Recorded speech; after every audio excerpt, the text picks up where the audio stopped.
Welcome to lesson number 3 for music class, but first, let's sing a song together. All right, this song is called Singing All Together, and I have my family with me again. I have my husband, Mr. Nelson, Abby, and Leah. Over by the fireplace is Blue, and I'll have to show you Blue later. But this is a song it's in 4 parts. So instead of a round, which we're used to, everybody's got their own part but singing the same thing, this song is 4 parts and everybody's singing a different melody. So, we haven't practiced this, but how about if we sing each of the parts alone and then we'll put it all together? Can I put you on the spot? Sure. All right, so. If you sing with me. First off, we have Mr. Nelson, and we'll all sing his part with him, all right? So here's how his part goes. Ready? And.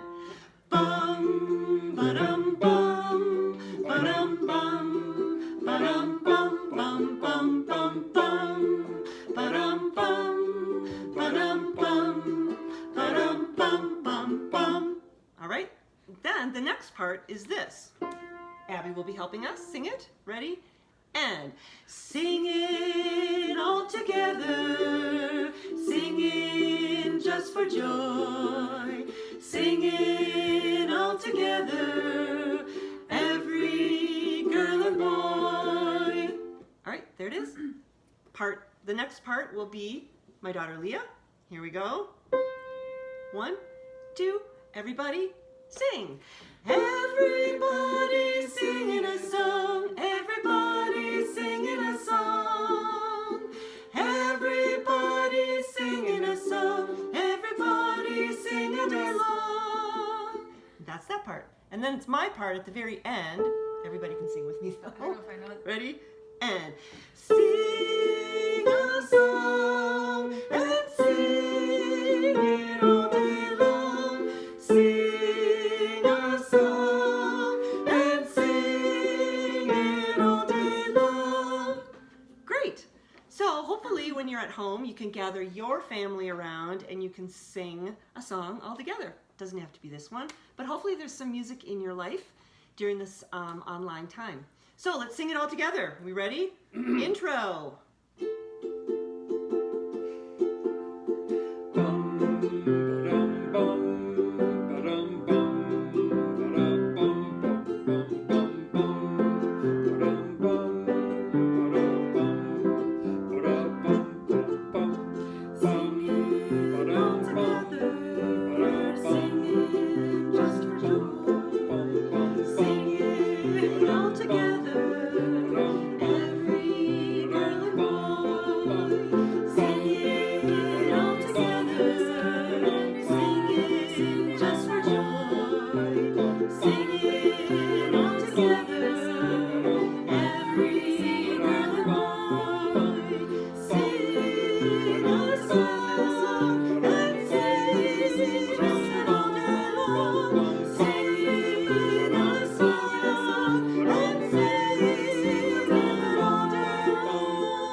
Okay, now it's time to do our sight singing lesson. This is number 3 in the series, and it's pretty basic still. I think that it's going to be a review for most of you. It's not something that we've done a lot of in 5th and 6th grade choir, but I think you've done a lot of the solfege in the last couple of years. It's going to be just simply reviewing the do, re, mi, where I would sing, you would echo. So pretty basic, but what I want you to pay a special attention to is the visual aspect of it, going up and going down. It will prepare you for being able to read notes. So, hope you enjoy. Welcome to Lesson 3. You're getting closer to reading real music. In this lesson, we're going to get you ready for that. Specifically, we're going to start getting those ears prepared. That means we want you to get used to hearing certain combinations of sounds. We call these patterns. We're going to start by singing the scales that you're getting used to by now. We'll go through them a little bit faster than you have before. We'll sing through the scales, first looking at them vertically. Notice over to the right side pictures of hands. Those hands are doing what we call solfege hand signs. It's like the sign language for solfege. We definitely encourage you to make these hand signs as you sing along to these videos. Let's start with our major scale. Here is Do. Do. 1, 2, ready, go. Do, re, mi, fa, sol, la, ti, do, ti, la, sol, fa, mi, re, do. Now let's sing a minor scale. Here is La. La. 1, 2, ready, go. La, ti, do, re, mi, fa, sol, la, sol, fa, mi, re, do, ti, la. Let's sing a major scale one more time. Instead of looking at it vertically, this time we'll look at it written out from left to right. Here is Do. Do. 1, 2, ready, go. Do, re, mi, fa, sol, la, ti, do, ti, la, sol, fa, mi, re, do. Now, let's finally get into these patterns. Patterns are like teeny little songs or just an idea of a melody, usually just 3 or 4 notes. Also, these are tonal patterns, meaning that they are made of pitches but no rhythms. In Lesson 5, we will introduce you to rhythm patterns as well. Here's how these patterns are going to work. You're going to hear the pattern first on a neutral syllable, meaning I'm just going to sing bum instead of any words. Then you'll repeat the pattern back. After we've done all of this, we'll go back and do the same patterns again using solfege. We do all of this to really get these sounds in your head because these are the sounds that music is based on. All right, so here we go. First, I'll sing it with the red circles, and then you repeat with the blue circles. Bum, bum, bum. Bum, bum, bum. Bum, bum, bum. Bum, bum, bum. Bum, bum, bum. Bum, bum, bum. Bum, bum, bum. Bum, bum, bum. Bum, bum, bum. Bum, bum, bum. Bum, bum, bum. Bum, bum, bum. Now, let's do the same patterns, but this time using solfege. Do, re, mi. Do, re, mi. Mi, re, do.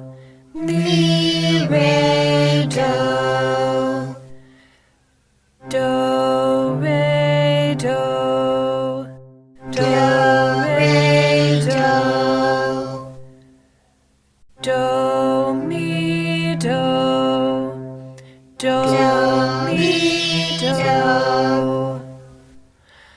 Do, re, mi. Do, re, mi. Mi, re, do. Mi, re, do. Wonderful! Hopefully you feel skilled now in simple patterns. In our next lesson, the patterns will get just a little more complex. Okay, during this lesson, we're going to talk a little bit more about music and color. We started talking about it last lesson when we listened to Carnival of the Animals by the French composer Saint-Saëns. And in that piece, in 14 different movements, he creates pictures for us of different animals and using different instruments, different pitches, different rhythms. He creates pictures for us, musical pictures of different animals. Music has a way of creating different moods and different feelings, and that is called musical color. We'll talk a little bit more about it, but first I want you to watch this video that is produced by Minnesota Public Radio.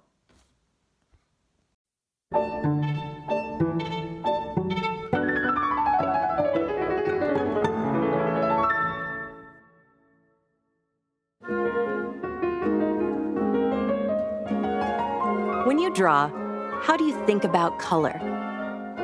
Do you like black and white? When do you decide to use color? Why do you use color? How do you decide which color to use? Do you use every crayon in the box? Or just shades of blue? Or warm colors like red and pink or orange and yellow? Do you pick colors based on the mood and the feeling of the pictures you're creating? Artists use color to create feelings and moods. Composers and musicians do that too. In music, every instrument has its own unique sound. We call that timbre, or tone color. The timbre of a trumpet is different than the timbre of a violin, or a guitar, or a person's voice. Listen to these sounds.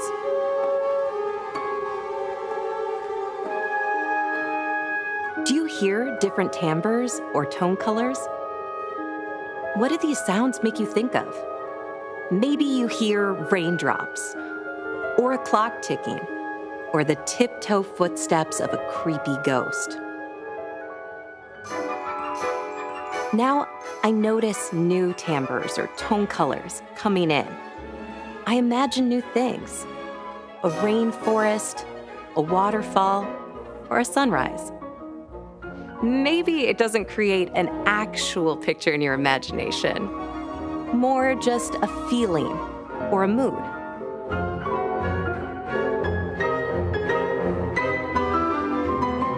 This music was written by a French composer named Germaine Taillefer. She once said, "I write what I feel." How do you think she felt when she wrote this music? How does it make you feel? By now you've probably noticed that after a while, one timbre or tone color really stands out: the sound of the piano. This piece is called Ballade for piano and orchestra, and it features a piano as a solo instrument. The timbres of other instruments in the orchestra mix together and go back and forth with the piano, almost like a conversation. Like the piano in this piece, our composer sometimes made music alone and sometimes with other people. She was a part of a famous group of friends who all lived in the same place around the same time. Her family, especially her father, wasn't very supportive of her musical career. So I bet having a group of friends was important. Some of those friends were composers like her. Others were painters, poets, and dancers. Do you ever make art by yourself?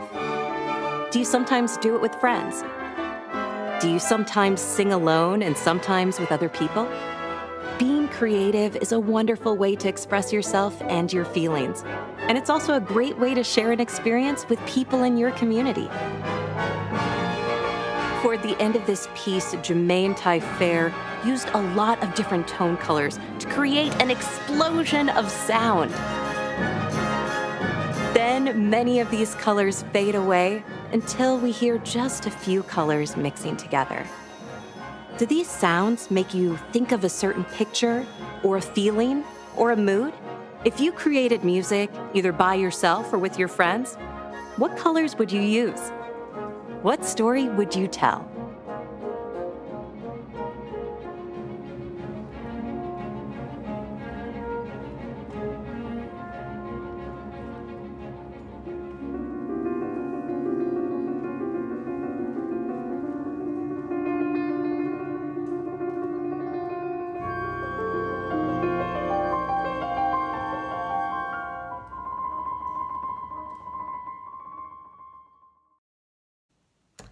All right, so we've talked about music and color and timbre, and I'd like us to explore a little bit farther what is the science of timbre?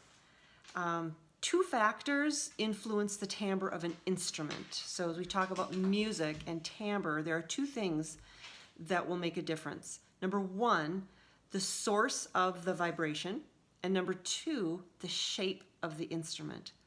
So we're going to watch a video that uses a spectrogram to show a picture of the difference in timbre. It's going to talk first about the pitch, low and high, and you can see how they measure it on the spectrogram and what it looks like, and then play some instruments and see what the difference is and why between the different kinds of instruments. Have a listen.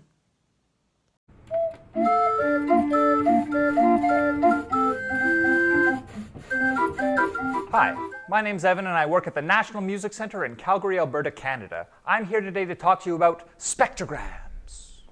A spectrogram is a tool that helps us see sound. From left to right on the x-axis, you can see time slowly scrolling by. Top to the bottom is the y-axis, which shows us pitch.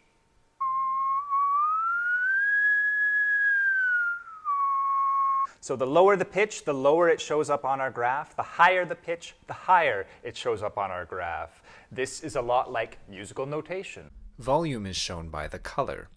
Each spectrogram has its own color scheme. This spectrogram uses black for no sound, red, then yellow, and to white for the loudest sounds. Now the spectrogram is a great tool for understanding a concept called timbre. Timbre means the quality of sound. A flute does not sound the same as a trumpet, and that's because of overtones. Ah. So when I whistle, you can see it's a very pure pitch, just one line. But when I make the ah sound, you have lines stacked up. That's because most things vibrate at more than one speed per second. So down here is the lowest pitch I made, then a faster vibration, faster, faster, faster, faster, all the way up to here. If there aren't very many overtones, we say the timbre is dark. Lots of lines or overtones, we say the timbre is bright. When we speak, our vocal cords make very bright timbres, but the shape of our mouth and our head changes the sound. If we could speak without our head, we'd sound more like this. You can probably see that's a very bright timbre with lines stacked all the way to the top. But with our mouth, we can capture some of these faster vibrations, changing the sound.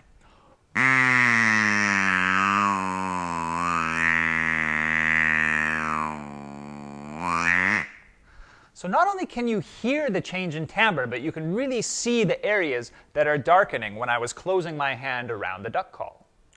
We can use the shape of our mouth to control overtones.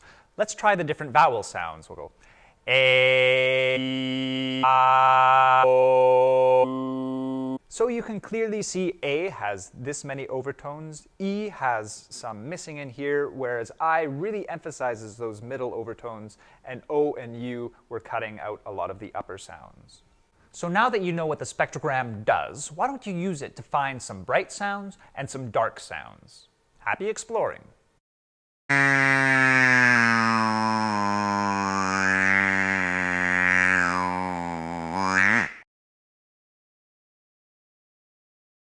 There are two main factors that determine the timbre of an instrument: the source of the vibration and the instrument's shape. As we saw previously, some sounds start out as quite dark, like a whistle, or very bright, like the duck call. But also, vibrations act very differently when sent through a cone versus when they're sent through a cylinder.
So the timbre of an instrument is affected greatly not only by the source of the vibration, but the shape of the instrument itself. Why don't you try guessing just by how the instrument looks, whether it's going to produce a bright sound or a dark one? Happy exploring!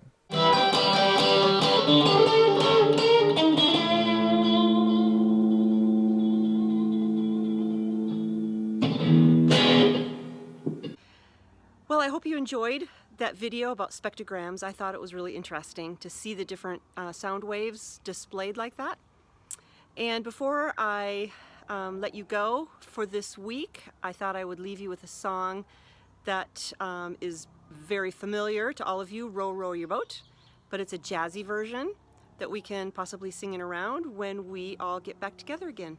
Hope you listen to it and learn it. Have a great week.